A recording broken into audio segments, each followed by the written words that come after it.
Alright, ladies and gentlemen, so what I want to talk about is Jose Jose Mourinho's tactical awareness, like in the sense that how smart this guy is.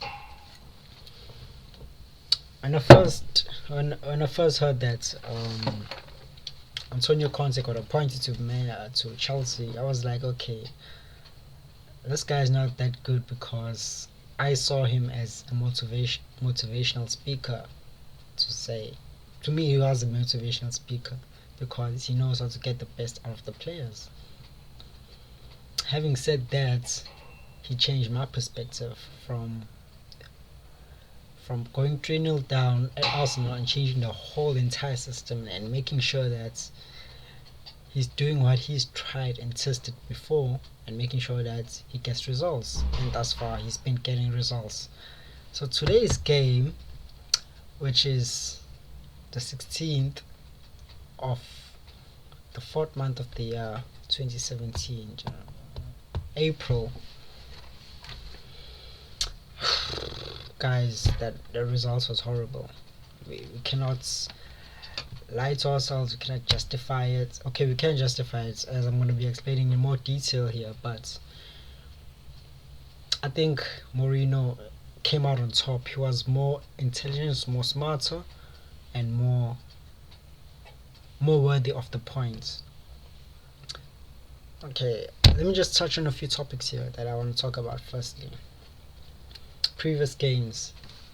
So the previous game we had with Mourinho, we won 4-0. We were all ecstatic, like, okay, we beat you, ha ha ha. Okay, that was all good. That was dope.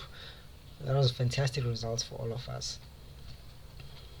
But on the second game, there was a huge change. I don't know if anyone realized this, but the change was so big that even though we had one red card and they had 10 men, okay, they had one red card and they had 10 men, the game was still so close, like in I don't know how to explain it, but in direct proportion to the results, the end results.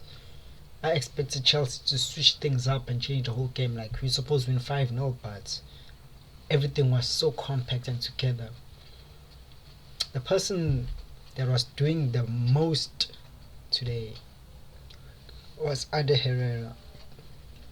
Fantastic player. Love that guy since he first signed to Manchester United. The key person to this game for me personally. Anyone else can have an opinion about this, but for me it was him, because what he was able to do was eliminate Hazard's appearance. It was as if Hazard wasn't there.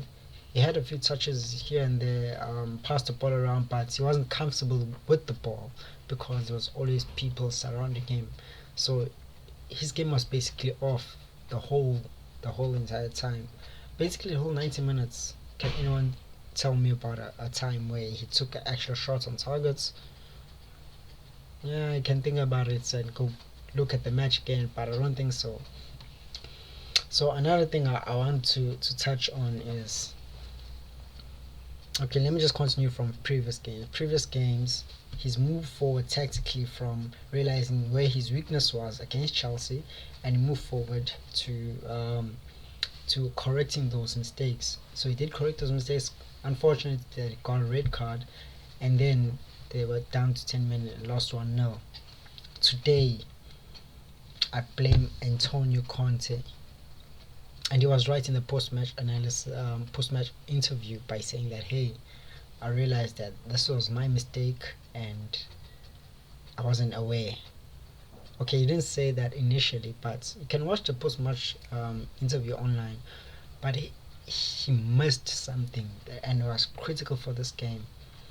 But the players, I felt myself like they took this game for granted. I personally took the game for granted, as I am a fan of Chelsea. Like, okay, these guys beat them like twice already. Like, come on, just let's just get him out of the way. And to come to think about it, it was a misdemeanor on ourselves because our coach didn't mentally put that into perspective. I expected a different lineup from the last game against Manchester United because they really had us. They had us good at Stamford Bridge, at the FA Cup at the FA Cup match, and it was really, really difficult game for us. I'm not sure if everyone realized that, but it was a really difficult game. Like, why was that game difficult? It all comes down to Jose Mourinho's tactical awareness. With that being said, I want to talk about something else. What he knows. So Jose Mourinho has worked with his players previously, so he knows their weaknesses, their strengths, and everything else. So coming into this game, he already knew, okay, if the first game worked towards this way, how is the second game? I'm talking about the FA Cup in particular. Let me just be specific here. If the FA Cup game worked that well, the formula he was using, what is going to happen now? Because all he had to do was talk to Ander Herrera, like, hey, make sure you don't get that red card. Because the initial gameplay they had was be rough on these players, don't take them lightly, because if you do take them lightly, they basically will mess you up. They like overwhelm you with their skills, but they never allowed that in this game here. Guys, we lost.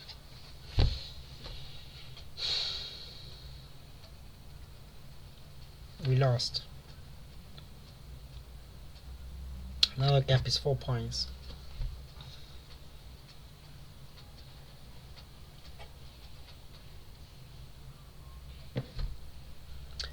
But anyways, what I'm trying to get at is